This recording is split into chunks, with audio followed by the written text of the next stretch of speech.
అందరికీ నమస్కారం. Niharika oracle tarot రీడింగ్స్కి స్వాగతం. గత వారం వీడియోలో మనం శరీరము, భావోద్వేగము అనే అంశంపై మాట్లాడుకున్నాం. ఈ వారం మనం శరీరము, తాత్వికత అనే విషయాన్ని విశ్లేషణ చేసుకుందాం. ఈ శరీరము, తాత్వికత అనేది ఎందుకు అవసరమో, ఈ తాత్వికత లేదా తత్వం విషయంలో శరీరం యొక్క అవసరత ఏంటి, లేదా శరీరం ఏ విధంగా స్పందిస్తుంది అనే విషయాలను మనం మాట్లాడుకున్నాం. ఈ శరీరం మనకు జీవితం సాగడానికి అవసరమైనటువంటి ఒక సాధనం అన్నమాట. 5 ఇంద్రియాల ద్వారా మనం ప్రపంచాన్ని శరీరంతో మాత్రమే అనుభవించగలుగుతాం. శరీరానికి 2 కోణాలు ఉంటాయి. ఒకటి భౌతికము, 2 మానసికము. ఈ భౌతికమైనటువంటి చర్యలన్నీ కూడా మనం శరీరంతోనే చేసుకుంటాం. ఇక మైండ్తో లేదా మానసికంగా ఆలోచించేటటువంటి ఆలోచన విధానానికి కూడా శరీరము ఒక సాధనంగానే ఉపయోగపడుతుంది అన్నమాట. అంటే ఒక ఆత్మ పని చేయాలన్నా, ఒక మనసు పని చేయాలన్నా కూడా శరీరం అనేది అవసరం. ఎందుకంటే ఈ 3 కూడా కలిసి పనిచేస్తూ ఉంటాయి. అంటే మనం విడివిడిగా ఇప్పుడు చెప్పుకుంటున్నాం, వాటి ప్రభావం వేటి మీద ఏ విధంగా ఉంటుంది అనేది మనం చర్చించుకుంటున్నాం. ఆ విధంగానే ఇప్పుడు శరీరం అనేది ఈ తత్వాన్ని ఎలాగ చూపిస్తుంది మనకనే విషయాన్ని మనం నేర్చుకుందాం. ఈ శరీరము తత్వం అంటే జీవితంలో గురించినటువంటి లోతైనటువంటి ఆలోచనలు. శరీరాన్ని మనం భౌతికంగా, మానసికంగా అనుభవిస్తూ ఉంటే ఈ తత్వం అనేది జీవితం గురించి లోతైనటువంటి అనుభవాన్ని మనకి చెప్పేటటువంటిది. అంటే నేనెవరు, అంటే మనం కొన్ని పరిస్థితుల గుండా వెళుతున్నప్పుడు మనలో మనకి ఆత్మ పరిశీలన చేసుకునే సమయంలో ఇటువంటి ఆలోచనలు వస్తూ ఉంటాయన్నమాట. అప్పుడు నేనెవరు, అసలు ఈ జీవితం యొక్క ఉద్దేశం ఏంటి, నిజం అంటే ఏంటి, ఎందుకు ఇలా జరుగుతుంది, లేకపోతే నాకే ఎందుకు ఇలా జరుగుతుంది, ఇటువంటి ఆలోచనలు కలిగింపచేసేదే తత్వం అన్నమాట. ఈ భారతీయ తత్వశాస్త్రం ఏం చెప్తుందంటే శరీరం తాత్కాలికము, ఆత్మ శాశ్వతము అని చెప్తుంది.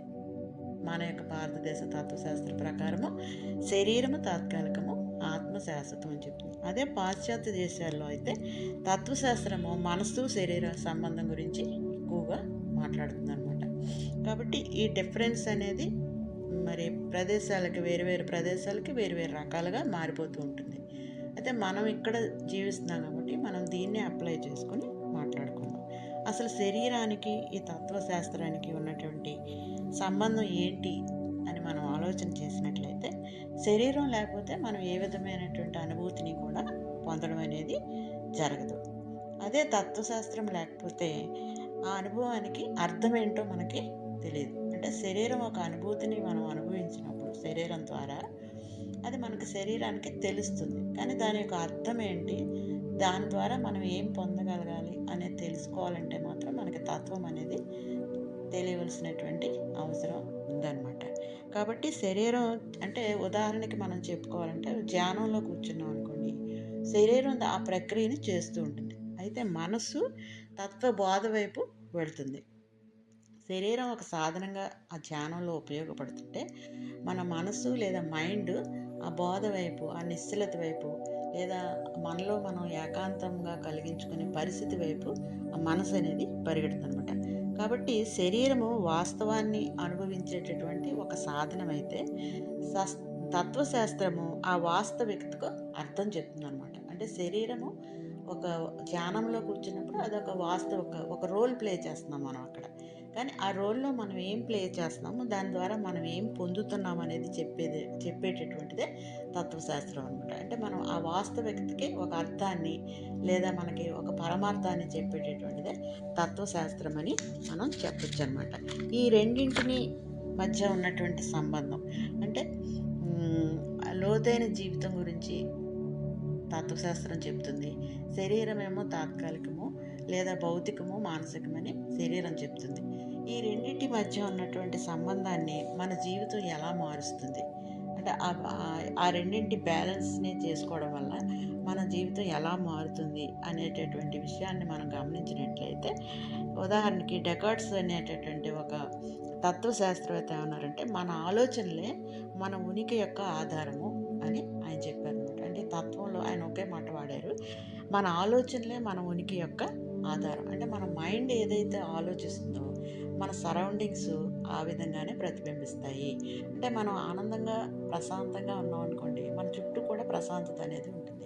మనం ఒక నెగిటివ్ థాట్స్‌లోనో లేదా వేరే ఏదో ఒక విధమైనటువంటి ఎమోషన్‌లోనో లేదా ఒక భావోద్వేగంలోనో ఉన్నామనుకోండి, మన చుట్టూ పరిస్థితులు కూడా వాటినే ప్రతిఫలింపచేస్తాయి.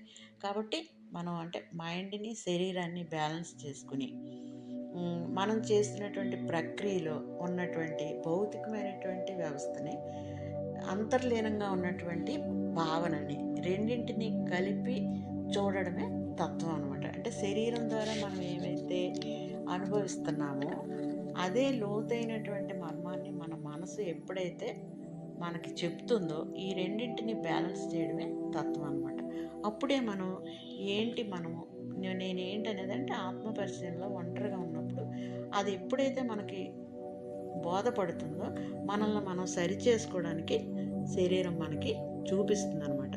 ఈ శరీరం మనకి మనం ఎలా మారాలో చూపించినప్పుడు, తత్వశాస్త్రం మనకి అంతర్గతంగా మనం ఎలా మారాలనేది చూపిస్తుందనమాట. అంతర్గతంగా మనం సత్యాన్ని ఎలా తెలుసుకోవాలి అనేది చూపిస్తుంది. కాబట్టి శరీరంలో ఉన్నటువంటి భౌతికత అంతర్లీనంగా మనకి తత్వం ద్వారా బోధపడినటువంటి అంతర్గతమైనటువంటి ఆలోచనలు, ఈ రెండింటి యొక్క బ్యాలెన్సే ఈ తత్వం అనమాట. అప్పుడే మన ఉనికి అనేది ప్రపంచానికి ఒక ప్రశాంతతని ఇవ్వగలుగుతుంది, లేదా మనకి ప్రశాంతతని ఇస్తుందనమాట. ఈ రెండింటి సమతుల్యతని ఎప్పుడైతే మనం బ్యాలెన్స్ చేసుకుంటామో, అంటే భౌతికంగా ఉన్నటువంటి శరీరాన్ని, మనలో అంతర్గతంగా ఉన్నటువంటి ఆలోచన విధానాన్ని లేదా తత్వాన్ని రెండింటిని ఎప్పుడైతే బ్యాలెన్స్ చేసుకుంటామో, మనకు ఉన్నటువంటి అనేకమైనటువంటి ఇమోషన్స్ని మనం కంట్రోల్ చేయగలుగుతాం. తర్వాత స్పిరిచువల్గా ముందుకు వెళ్ళడానికి, ఆధ్యాత్మికంగా శరీరాన్ని ముందుకు నడిపించడానికి కూడా ఈ తత్వం అనేది చాలా ఉపయోగపడుతుంది అనమాట. ఎక్కువగా తత్వము స్పిరిచువల్ వైపే నడుస్తుంది. అంటే అక్కడికి ఆత్మ యాడ్ అవుతుంది. కాబట్టి మనం ఆత్మను చూసినప్పుడు అది మళ్ళీ చూస్తాం. కాబట్టి మనం ఈ తత్వానికి ఎక్కువ ఇంపార్టెన్స్ ఇచ్చేటటువంటి ప్రక్రియలైనటువంటి యోగా, ధ్యానము, లేదా మనం ఒంటరిగా కూర్చొని ప్రకృతితో గడపడము, ఇవన్నీ చేసినప్పుడు తప్పకుండా మనకి బ్యాలెన్స్ అనేది మరి వస్తుంది లైఫ్లో.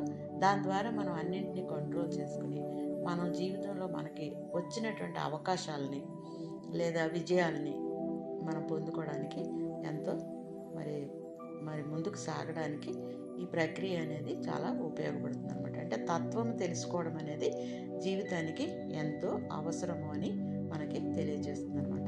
ఈ చిన్న వీడియో ద్వారా మరి మీరు అనేక విషయాలు తెలుసుకున్నారని నేను అనుకుంటున్నాను. ఈ వీడియో కూడా మీకు ఒక షార్ట్ వీడియోని నేను రిలీజ్ చేస్తాను. ఈ వీడియో మీకు నచ్చినట్లయితే షేర్ చేయండి, లైక్ చేయండి, ఛానల్ని సబ్స్క్రైబ్ చేయండి. అందరికీ ధన్యవాదములు.